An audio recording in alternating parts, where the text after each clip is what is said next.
Okay, welcome back to JDS Sport Talks video, and there's no real major stories to talk about at the moment today. In terms of Messi, I haven't really seen an update on the situation about him and his contract, and everything else, I can't see anything that's happening to do with major stories about sport. So I'm just going to talk about the Eagles and our games. I didn't really watch any other games. I watched a bit of Bulldogs versus whoever they verse, and I watched St Kilda Cup, and we've already talked about that game, I believe. So I'm going to talk about the Eagles game, and I'm going to talk about EPL and just in general how things are going with that. Obviously, I think I've talked about already, Liverpool lost to Man City 4-0. But Man City, this is irrelevant really now, but Man City did just lose 1-0 to Southampton. Like, why couldn't you play like that against us, and then your record would be definitely gone? But Liverpool, I say we because I'm a Liverpool fan, 2-0 win over Villa, decent game. There was a Newcastle-West Ham game, 2-2. Like, I'm not going to talk too much because I haven't actually watched games, looked too much into stats. I looked a little bit into the Liverpool game. Curtis Jones, I believe his name's Curtis Jones, has scored again for us. He scored in the consolation goal, or got to seal the game really, in the 86th, I believe, against Villa. I haven't seen anything about the game really, apart from a few stats. I haven't watched the highlights. I still need to do that. But apart from that, we played decently. Nothing special, nothing bad. I just thought we played like Liverpool this season really. We just need to keep doing that for the last few games of the season, or last 6, and 5, whichever it is. Man City will have their record gone. I'm hoping to get that record now. I've been wanting it since mid-season. I knew we could get it, and I was hoping for Invincibles a little bit there, but I knew it was going to be a hard task, and I didn't expect us to lose it to Watford though. I thought we'd just lose a game to a decent club, which we have now obviously lost to Man City as well, but at the time I thought we'd at least lose to a decent club, not Watford, to break the chance of being Invincibles. But I still think we've got a high chance of beating Man City's record of 100 points in a season. I reckon if we don't, we will definitely get 98 and above, so it'll still be our best season ever. Apart from that, I just got to talk about Eagles, I guess. Played a good game. I've forgotten what the score was right now. It was against Sydney we won. First win in the hub. Finally did it. Another story, actually, this is the story. I was talking about the Suns will fall off. They have lost to Cats, but I said if Rowell gets injured or loses form, they're stuffed. Rowell popped his shoulder out against the Cats. They got it back in, but he popped out his shoulder against the Cats. He got tackled, and same way everyone pops their shoulder. Same way I hurt my shoulder. Just fell down, landed like that. Pressure, nothing to really hold it, so nothing to stop the pressure size, so the shoulder just pops out.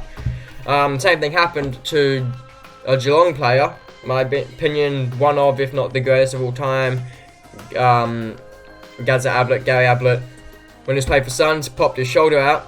He's actually said he's going to help, I guess, coach him through the rehab and stuff, because he knows what it's like. He's done it himself twice, I believe, as well. Ablett's done his shoulder, same one. I always still cringe when he goes down on that shoulder a little bit. Not so much now, actually, but I used to always cringe on it.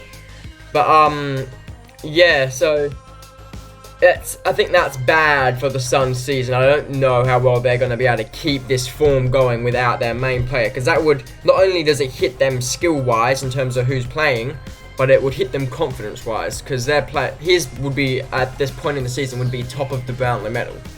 I bet you, if we look at the Brownlow count at the end of the year, if we get to the end of the year, that is, he will be at the top of the count up to this point where he hurt his arm. Then obviously he will fall away after that, because he won't be playing. But talking about the Eagles game, we played better. I wouldn't say we necessarily played very well. We still started slow after the first 10 minutes. I call it 13 minutes was where we hit it, like where we got going. We looked shit still.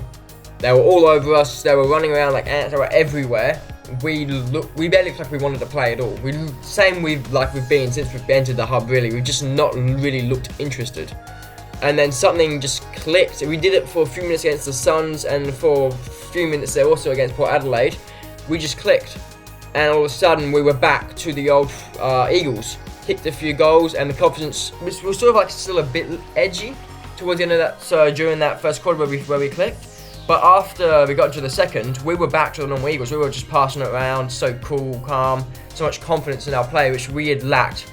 And that's what it really was. It wasn't necessarily, it was effort and confidence. It was lack of effort for a little bit, which led to low confidence, which led to all the mistakes, turnovers. It was usually like a domino effect that caused us to go so poorly. And we seem to have finally got our way out the other side of it, and hopefully we can keep this form up for the next few rounds and climb our way up the table slowly. Nick Naitanui gave a complete lesson to Alir and whoever the other ruckman was. He was a clinic out there. He was just all over them. I looked at the stats on the AFL app, which I got on my phone. It was 36 hit-outs from the ruck for Naitanui, the next highest in the game. This is including our other ruckman and both of theirs. The next highest in the game for any other ruckman was 7. He was 36 and 7. And that includes our guy. Yeah, I think our other ruckman, I've already talked about this, don't like him playing ruck, but Oscar Allen, I think he won 6. And then both the air ruckmen won 7 apiece.